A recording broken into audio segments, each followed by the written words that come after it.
concluir o nosso quadro Contos de Fadas na Cozinha. Esse quadro era para ter sido concluído na quinta-feira passada, segundo a programação do Outubro Encantado, nós já estamos em novembro, mas ele precisou ser adiado por causa de um projeto que a Dessa Cacheta e eu lançamos na sexta-feira, dia 30, que é um projeto de financiamento coletivo para publicar um livro infantil que eu escrevi e que ela está ilustrando. Se vocês quiserem conhecer o projeto, eu vou deixar o link aqui na descrição do vídeo, mas vocês podem acessar diretamente o site no qual ele está sendo promovido, que é o Catarse. O endereço é catarse.me, M de Maria, /na_noite_escura. O nome do livro é Às vezes na Noite Escura, então esse é o link. E lá a gente tem maiores informações. Eu também criei uma página no blog chamada Às vezes na Noite Escura. O endereço do blog é recantodaprosa.com e lá eu também explico um pouco mais sobre o que a gente está fazendo. Eu queria agradecer os apoiadores que já entraram nessa com a gente já bateu 10% da meta em 5 dias. E conforme o prometido, a cada R$500 alcançados em arrecadação, eu iria dar uma aula ao vivo sobre escrita ou a Andressa daria uma aula ao vivo sobre desenho. E a nossa primeira aula já está agendada para dia 14 de novembro, às 16 horas, e eu vou dar algumas dicas de escrita. Então, para quem quiser participar, fica aí o convite. Além disso, até o dia 6, sexta-feira, às 23h59, quem apoiar o nosso projeto vai receber um planner digital exclusivo para poder baixar, imprimir e planejar o seu 2021. Para quem não sabe, o planner é uma espécie de agenda, mas na qual você anota não só os compromissos datados, como também as suas metas, os seus hábitos, suas listas de mercado. Então, assim, é um documento no qual você vai controlar grande parte das suas atividades pessoais e profissionais, relacionando ao seu entretenimento, a sua vida pessoal, seu controle financeiro, enfim, é uma série de coisas que ficam condensadas num lugar só. E a ideia de ser um material impresso é que a gente possa ter um breve detox do mundo digital, né? Porque, afinal, quem nunca anotou alguma coisa importante no bloco de notas do celular, depois nunca mais olhou e esqueceu aquilo? E já existem pesquisas comprovando que quando a gente escreve à mão, a gente se concentra mais e o registro daquilo, o registro cognitivo daquilo fica mais forte.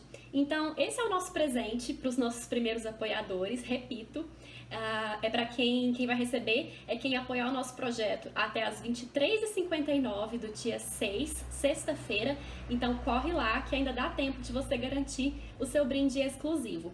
Lá nós temos alguns pacotes de recompensas, o menor deles é a partir de R$10 e no maior deles a gente tem uma série de recompensas. Então junto do livro vai marcador de página, vai um print da capa do livro, que para quem não sabe é uma ilustração feita num papel melhor. Vai também um jogo que a gente está desenvolvendo, um jogo de cartas. Em breve a gente vai gravar um vídeo mostrando como o jogo funciona, mas está ficando super divertido. E a gente tem uma novidade para anunciar sobre esse jogo também, que em breve a gente vai falar mais sobre ela. Vamos mandar também uma caderneta para quem quiser escrever, para quem quiser desenhar, que está ficando muito bonita. E um kit que a gente está chamando de kit estrelado, que vem com uma canga com desenhos de constelações e um grupinho de 50 estrelas fluorescentes para que você, se você tiver filhos em casa, crianças em casa, vocês possam brincar de montar essas constelações que vão estar desenhadas na canga.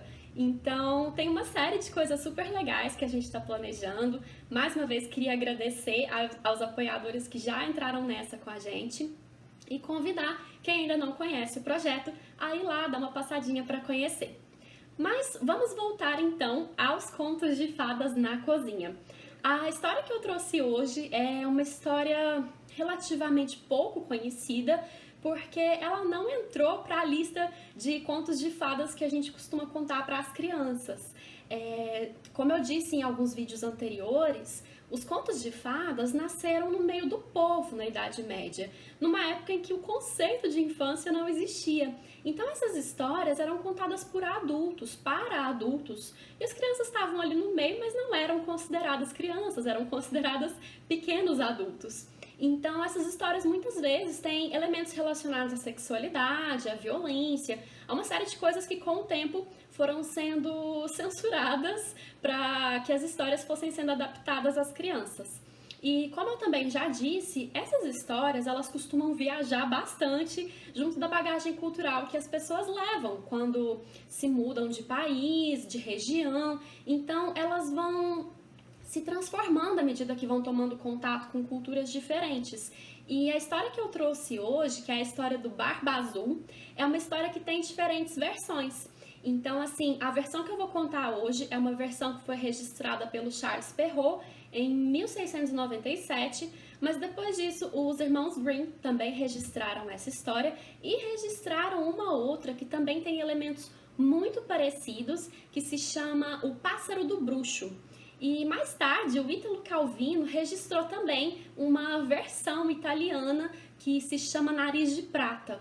E todas elas têm elementos semelhantes, embora as histórias registradas pelos Grimm e pelo Calvino sejam bem diferentes da história do Barba Azul no que diz respeito ao comportamento da protagonista. Mas isso é outra história e eu vou me concentrar aqui nessa versão registrada pelo Perrault. Como eu disse, essa é uma história que lembra que os contos de fadas surgiram no meio dos adultos, porque ela traz elementos de grande violência. O Barba Azul é considerado quase um serial killer ali, quase não, ele é um serial killer, porque ele matou várias esposas. E existem muitas teorias de quem foi esse homem, né? Esse homem tão cruel. Então a gente tem várias possibilidades de pessoas reais que puderam servir de inspiração para a criação dessa história, mas nenhuma delas foi provada. Então, fala-se em Cumar, no século VI, que assassinou, que degolou a esposa grávida Trífina, que depois, inclusive, foi canonizada pela igreja. Esses registros existem na geografia da Igreja Católica. Pode ter sido também Gilles de Rais, que foi um serial killer mesmo, assim. Há registros de que ele matou dezenas de crianças, seduzindo essas crianças para o seu palácio, com promessas, com comida, com uma série de atrativos para depois matar essas crianças. Era um homem muito, muito violento. E, enfim, existem outras possibilidades também, mas de um modo ou de outro, a história do Barba Azul mesmo é uma história ficcional, é uma história fantástica, que inclusive tem elementos mágicos, assim como a maior parte dos contos de fadas apresentam. Hoje, então, eu vou fazer uma receita, mais uma vez baseada no livro da Katia Canton, que se chama A Cozinha Encantada dos Contos de Fadas. Queria agradecer também a Katia, que foi muito gentil, curtindo as postagens do Contos de Fadas na Cozinha. Ela agradeceu por estar aqui fazendo essas receitas, mas na verdade sou eu que agradeço. O livro é muito bonito, como eu disse lá atrás, no começo do projeto, é um livro que eu recomendo. Eu acho que é super divertido de fazer essas receitas. Eu tenho compartilhado essas receitas com a minha família, o pessoal tá gostando bastante. Então eu sugiro mesmo que você faça essas receitas em casa, reúna a família e, se possível, volta aqui depois, comenta se deu certo, se você gostou, se ficou gostoso. Enfim, acho que os recadinhos que eu tinha para dar hoje no começo são esses. Como sempre, eu vou fazer um pequeno corte agora, volto mais tarde com os ingredientes e depois a gente vai colocar a mão na massa juntos. Daí, enquanto a receita fica na geladeira, hoje não é muito tempo de forno, hoje é tempo de geladeira, eu vou dividir com vocês a história do Barba Azul, registrada pelo Charles Perrault, e eu espero que vocês gostem. Bom, então vamos lá. A receita de hoje se chama Torta de Morango da Tentação. Mais uma vez eu vou mostrar como ela é registrada no livro. A Katia Canton sempre coloca essas ilustrações ao invés de fotos, porque daí existe uma abstração caso a sua receita não fique parecida com a foto, então isso evita qualquer tipo de frustração. E para hoje nós vamos precisar dos seguintes ingredientes: um pacote de 200 gramas de biscoito maisena, aquele biscoitinho simples mesmo, 100 gramas de manteiga, mais ou menos 4 colheres de sopa, uma caixinha de gelatina sabor morango, ou um saquinho, dá na mesma, a medida é a mesma, uma bandeja de morangos frescos, olha que lindo esses morangos. Eu não sei se eu vou usar tudo, mas se sobrar, depois eu faço um milkshake. Para quem não viu, a primeira receita do quadro, eu ensinei a fazer um milkshake de morango, que é uma delícia.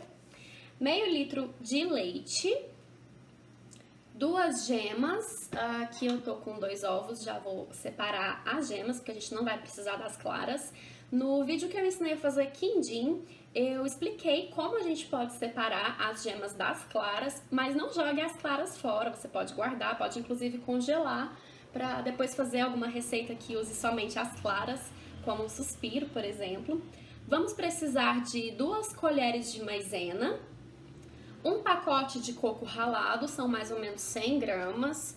Aqui eu usei 2 restinhos de 2 pacotes diferentes que eu tinha comprado para fazer as receitas anteriores. E uma lata de leite condensado. No caso aqui eu tenho uma caixinha, mas dá na mesma. Bom, esses são os ingredientes e agora nós vamos passar para o modo de preparo. A gente vai começar batendo as bolachas maisena para formar uma farofa que logo mais a gente vai utilizar.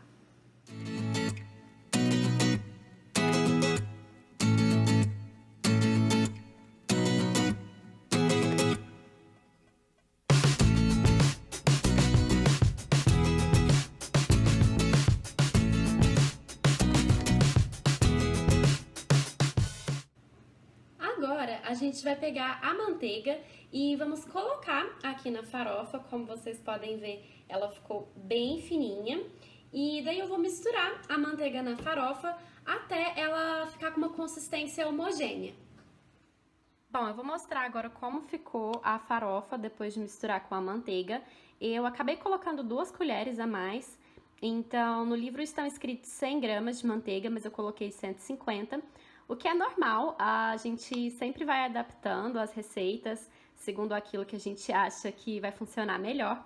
E o ponto da massa tem que ser esse daqui, de uma farofa um pouco mais grossinha, ela não tá mais aquele pozinho que tava antes. E a gente vê que quando você aperta ela um pouquinho, ela vira uma massinha um pouco mais sólida, tá vendo? É dessa massinha que a gente vai precisar para fazer o fundo da nossa torta. Massa pronta, eu vou voltar a usar aquela minha forma que eu tenho usado nas outras receitas, que é uma forma de fundo removível. Na hora de servir facilita muito a vida que você consiga tirar as laterais da forma. Então, eu vou pegar agora a massa, vou colocar aqui no fundo e vou dar uma apertadinha nela para fazer o fundo da torta. Logo mais eu mostro para vocês como ficou.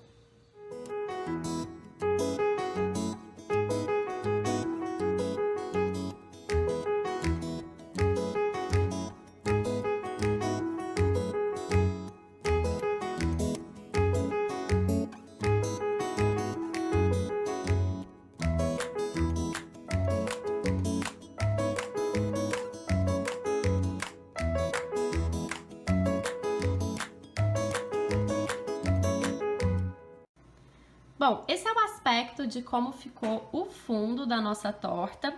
Algumas pessoas gostam de amassar com uma colher, mas eu prefiro fazer isso com os dedos, porque acaba que o calor da sua mão ajuda a deixar um aspecto mais uniforme e evita que na hora de servir ela se despedace toda.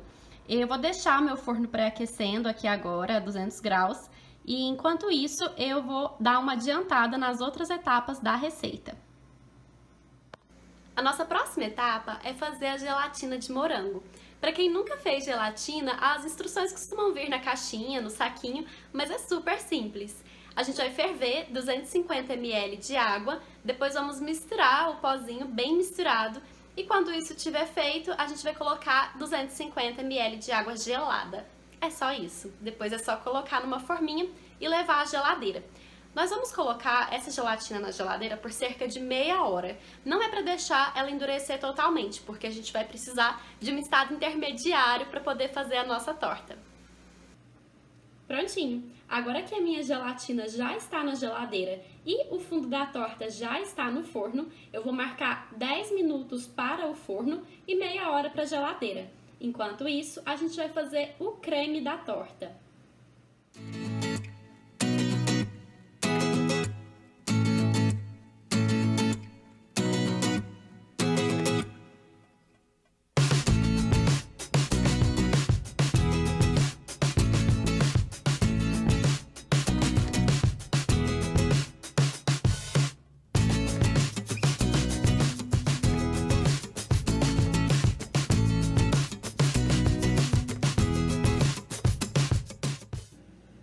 Enquanto a minha massa vai esfriando, eu vou começar a preparar o creme.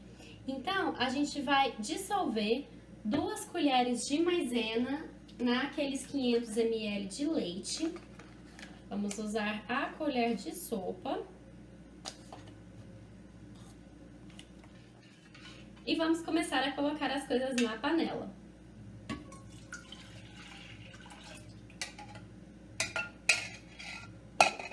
Leite com maisena, 2 gemas, uma lata de leite condensado, no caso aqui eu tô com uma caixinha grande, não é daquela pequena, senão a medida vai ficar errada, e o coco ralado.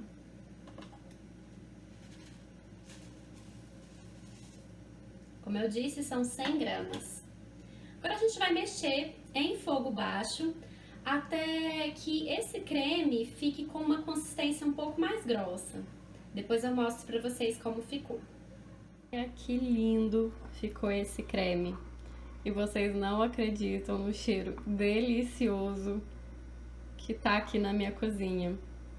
Eu vou deixar ele esfriando enquanto a gente adianta as outras etapas e logo mais a gente finaliza a nossa torta.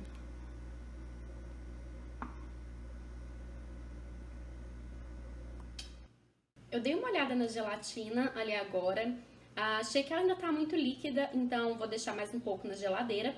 E enquanto isso eu vou cortando os morangos para depois a gente cobrir a torta com eles. Eu não sei vocês, mas eu amo morango, então essa é uma etapa na qual eu realmente não vou economizar. Eu acabei colocando a gelatina no congelador, vou deixar ela ali por mais alguns minutos, senão acho que a gente não termina essa receita hoje. Mas enquanto isso, acho que a gente pode ir adiantando a história. Como eu disse, o Conto do Barba Azul não é uma história infantil. Essa é uma história de um matrimônio que termina em grande violência e, olhando por esse ponto de vista, infelizmente é uma história que permanece muito atual. Mas aqui a gente precisa considerar algumas questões de época também. O casamento por amor é um conceito relativamente moderno. Nessa época, as mulheres tinham de se casar por casamentos arranjados, então eram verdadeiras transações financeiras. E na maior parte das vezes elas não conheciam os futuros esposos e dessa forma elas podiam acabar casadas com verdadeiros monstros. Não é à toa que muitos contos de fadas trazem essa imagem de princesas que se casam com monstros mesmo, que são criaturas metamórficas ou que têm corpo de animal, mas nesse caso a gente vai ver que o Barba Azul não é um monstro nesse sentido, ele é um homem mesmo e o único elemento aparentemente sobrenatural que ele tem é uma barba azul, mas ele acaba sendo um monstro num outro sentido. Naqueles contos que eu mencionei, que foram registrados pelos Grimm e pelo Ítalo Calvino, as mocinhas acabam conseguindo se safar pela sua inteligência, mas aqui a gente vai ver que essa história registrada pelo Perrault tem algumas diferenças, até porque ele tinha uma intenção clara de transmitir uma moral para as jovens da época de que elas não deviam ser curiosas. A curiosidade feminina sempre foi considerada perigosa, nociva, né? A gente pode ver que desde a Grécia Antiga já haviam sido registrados mitos nesse sentido. Então nós temos o mito de Pandora, de Psique, e na própria tradição judaico-cristã, Eva é punida pela sua curiosidade. Mas essa é uma das questões que é interessante até da gente repensar nos dias de hoje. Eu não acredito que o caminho para os contos de fadas hoje seja o de censurá-los ou modificá-los, mas nada nos impede de repensar algumas dessas questões, algumas dessas morais. E uma última curiosidade é que existe uma versão dessa história nas Mil e Uma Noites que é muito parecida, mas na qual o curioso é um homem. Eu queria deixar recomendada essa história também. Eu contei essa história aqui no canal, na playlist das Mil e Uma Noites, vou deixar o link aqui também, que é a história do terceiro derviche. Então, agora vamos começar a ler realmente a história do Barba Azul. Era uma vez um homem que possuía casas magníficas, tanto na cidade quanto no campo. Suas baixelas eram de ouro e prata, as cadeiras estofadas com tapeçarias, as carruagens recobertas de ouro. Mas, por desgraça, esse homem tinha também a barba azul. A barba o tornava tão feio e terrível que mulheres e moças fugiam quando batiam os olhos nele. Uma dama nobre que vivia nas vizinhanças tinha 2 filhas que eram verdadeiras beldades. O homem pediu a essa senhora a mão de uma das suas filhas e deixou que ela mesma escolhesse qual das 2 lhe daria. Nenhuma das moças quis aceitar a proposta e ficaram empurrando o pedido de uma para a outra, sem conseguirem se convencer de casar com um homem de barba azul. O que aumentava ainda mais aquela aversão é que o homem já se casara com várias mulheres e ninguém sabia o que fora feito delas.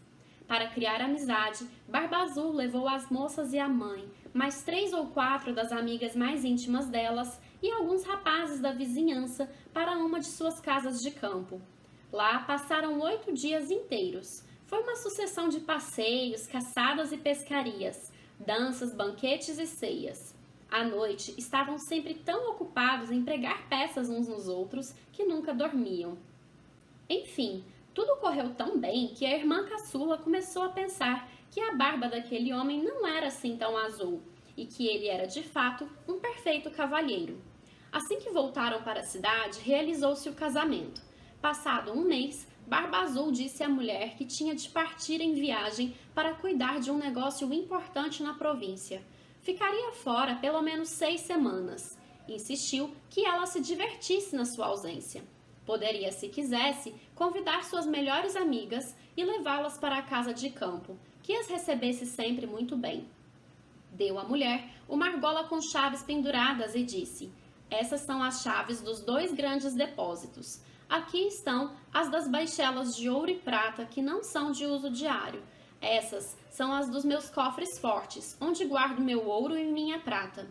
Essas as dos escrinhos, onde guardo minhas pedrarias. E aqui está a chave mestra de todos os aposentos da casa. Quanto a esta pequenina aqui, é a chave do gabinete na porta da longa galeria do térreo. Abra tudo o que quiser, vá aonde bem entender, mas proíbo-lhe terminantemente de entrar nesse quartinho. E se abrir uma fresta que seja dessa porta, nada a protegerá da minha ira." A esposa prometeu cumprir exatamente as ordens do marido. Barba Azul lhe deu um beijo de despedida, entrou na carruagem e iniciou sua viagem. As vizinhas e as amigas da jovem recém-casada não esperaram convite para ir visitá-la, tal a impaciência delas em ver os esplendores da casa. Não haviam ousado ir lá enquanto o marido estava em casa, assustadas por sua barba azul. Sem perder tempo, começaram a explorar os quartos, gabinetes, guarda-roupas, cada um mais belo e suntuoso que o outro. Depois, subiram para ver os depósitos e ficaram pasmas diante do número e da beleza das tapeçarias, camas, sofás, cristaleiras, mesas de vários formatos. Havia espelhos em que a pessoa podia se ver da cabeça aos pés. Alguns espelhos tinham moldura de vidro, outros de prata ou de vermelho, mas todos eram os mais belos e os mais magníficos que já se tinha visto. As convidadas não paravam de exagerar e invejar a felicidade da amiga. Essa, no entanto, não estava se divertindo nada em ver todo aquele luxo, pois estava ansiosíssima para abrir o gabinete do térreo. Estava tão atormentada por sua curiosidade que, sem lembrar que era grosseiro abandonar suas amigas, desceu por uma escadinha secreta, e tão depressa que por 2 ou 3 vezes achou que fosse cair. Ao chegar à porta do gabinete, Parou por um momento pensando na proibição do marido e considerando que podia lhe ocorrer uma desgraça caso desobedecesse. Mas a tentação era grande demais. Não pôde resistir a ela e, tremendo, pegou a chavezinha e abriu a porta. De início não conseguiu ver coisa alguma, pois as janelas estavam fechadas. Após alguns instantes, começou a perceber que o assoalho estava todo coberto de sangue coagulado e que naquele sangue se refletiam os cadáveres de várias mulheres mortas e penduradas ao longo das paredes. Eram todas as mulheres que Barba Azul desposara e degolara, uma depois da outra. Pensou que ia morrer de pavor e, ao puxar a chave da fechadura, ela caiu da sua mão. Depois de respirar fundo, apanhou a chave, trancou a porta e subiu ao seu quarto para recobrar a calma. Mas seus nervos estavam em frangalhos, não conseguiu os tranquilizar. Notando que a chave do gabinete estava manchada de sangue, esfregou-a 2 ou 3 vezes, mas o sangue não saiu. Tentou lavá-la e esfregá-la com areia e saibro também, mas o sangue não saía, pois a chave era encantada e não havia meio de remover aquela mancha. Quando se conseguia limpar o sangue de um lado da chave, ele reaparecia no outro. Barba Azul chegou de sua viagem naquela noite mesmo, dizendo que a caminho recebera cartas lhe informando que o negócio que exigiria a sua presença fora concluído de maneira vantajosa para ele. Sua esposa fez tudo o que pôde para lhe demonstrar que estava radiante com seu rápido retorno. No dia seguinte, ele pediu as chaves de volta e ela as devolveu, mas com uma mão tão trêmula que ele adivinhou facilmente tudo o que acontecera. "Por que a chave do gabinete não está com as outras?" ele perguntou. "Com certeza eu a deixei lá em cima, sobre a minha mesa." "Não deixe de devolvê-la logo mais", disse Barba Azul. Após várias desculpas, ela teve de trazer a chave. Depois de examiná-la, Barba Azul perguntou à mulher: "Por que a chave está manchada de sangue?" "Não tenho a menor ideia", respondeu a pobre mulher, mais pálida que a morte. "Não tenho a menor ideia", replicou Barba Azul, "mas eu tenho. Você quis entrar no gabinete. Muito bem, senhora, entrará nele e tomará seu lugar junto das damas que lá viu." Ela se jogou aos pés do marido, chorando e pedindo perdão, demonstrando um arrependimento verdadeiro por não ter sido obediente. Teria comovido um rochedo, bela e desesperada como estava, mas Barba Azul tinha o coração mais duro que um rochedo. "Tem de morrer, senhora", ele lhe disse, e imediatamente. "Já que tenho de morrer", ela respondeu, fitando-o com olhos banhados de lágrimas, "dê-me só um tempinho para eu fazer minhas preces." "Dou-lhe 1/4 de hora", disse Barba Azul, "mas nem um segundo a mais." Quando ficou sozinha, ela chamou sua irmã e lhe disse: "Minha irmã Ana", pois era assim que ela se chamava, "suba no alto da torre, eu lhe peço, e veja se meus irmãos estão chegando. Eles me prometeram que viriam hoje. Se os vir, faça-lhes sinais para que se apressem." A irmã Ana subiu ao alto da torre e, de vez em quando, a pobre desesperada gemia: "Ana, minha irmã Ana, não está vendo chegar ninguém?" E a irmã Ana respondia: "Só vejo o sol coruscante e o capim verdejante." Então, Barba Azul, com um grande cutelo na mão, gritou para a mulher a plenos pulmões: "Desça já ou subirei aí." "Um momento, senhor, por favor", a mulher lhe respondeu, e logo perguntou baixinho: "Ana, minha irmã, não está vendo chegar ninguém?" E a irmã Ana respondeu: "Só vejo o sol coruscante e o capim verdejante." "Trate de descer depressa", gritou Barba Azul, "ou subirei aí." "Já vou", respondeu a mulher, e implorou: "Ana, minha irmã, não está vendo chegar ninguém?" "Estou vendo", ela respondeu, "2 cavaleiros que vêm para este lado, mas ainda estão muito longe."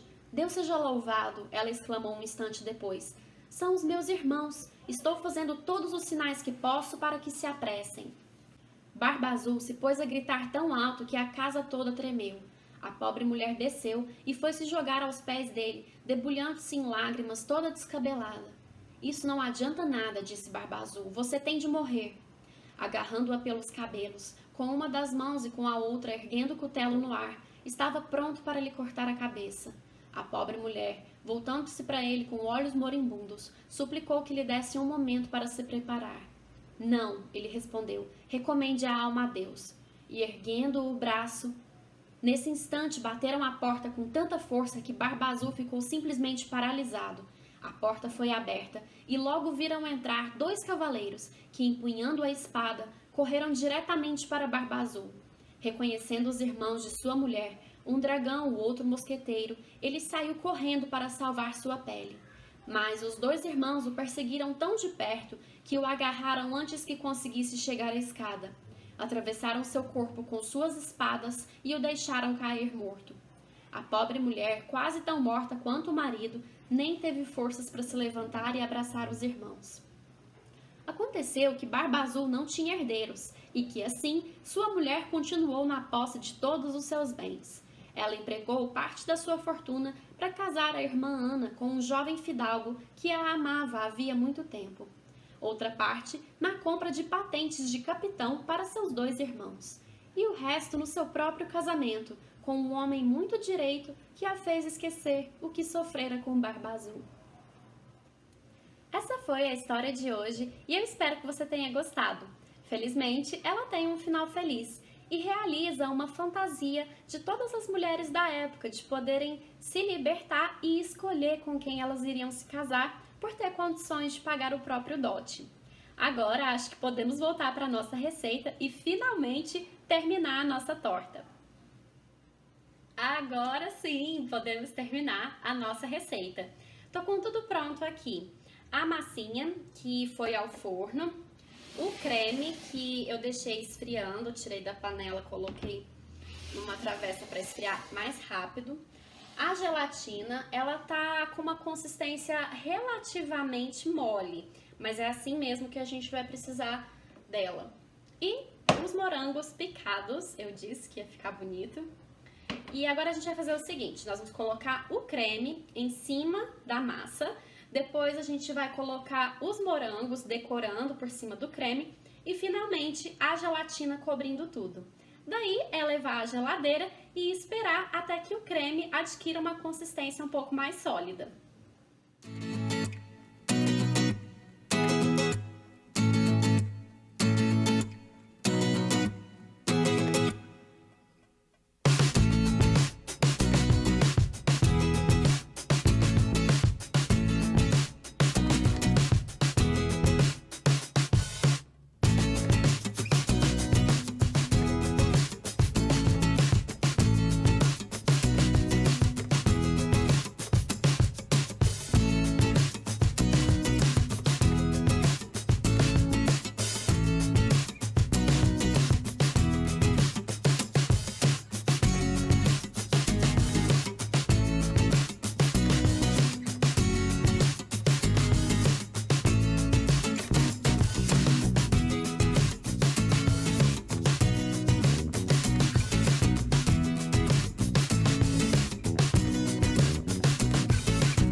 Gente, não é por nada não, mas eu acho que a gente fechou esse quadro com chave de ouro.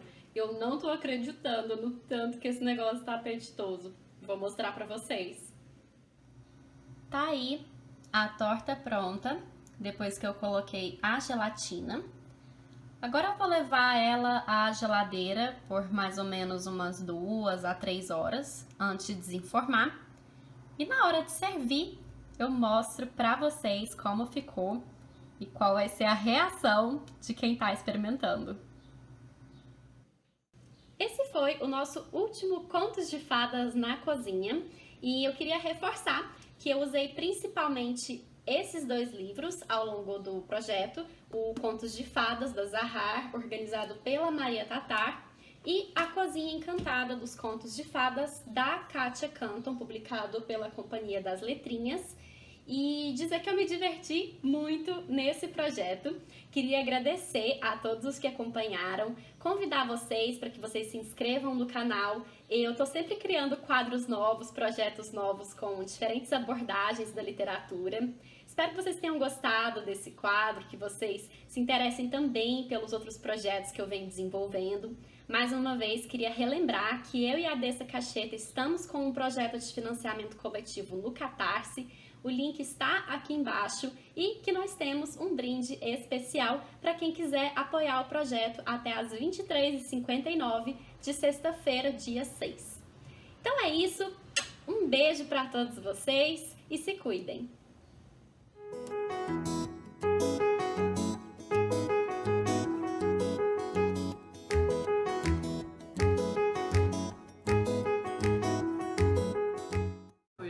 Peraí, repete essa parte, eu não estava te filmando. É a receita mais bonita que ela já fez até hoje. E eu acho que é a mais gostosa.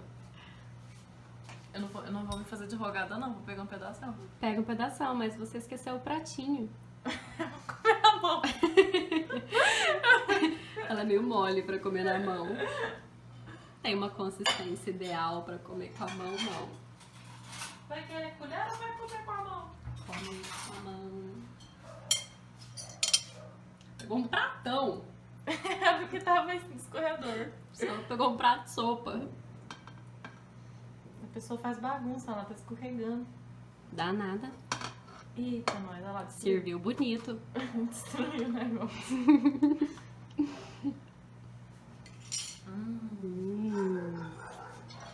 Estão com invejinha? Então é pra você fazer na sua casa. Tem um tutorial no YouTube pra quê? Sim.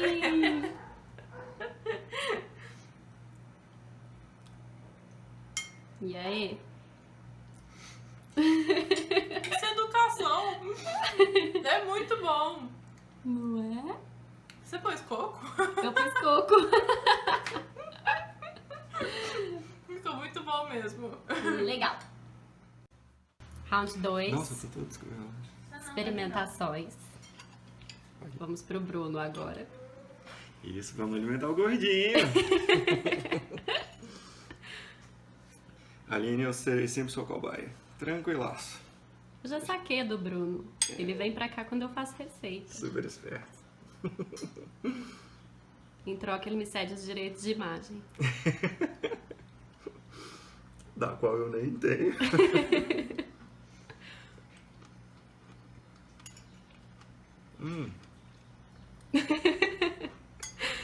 Nossa, velho. Contratar o Bruno pra ser o garoto propaganda do canal. Ah, não, me dá um abraço. Gente, vou ter que desligar pro abraço.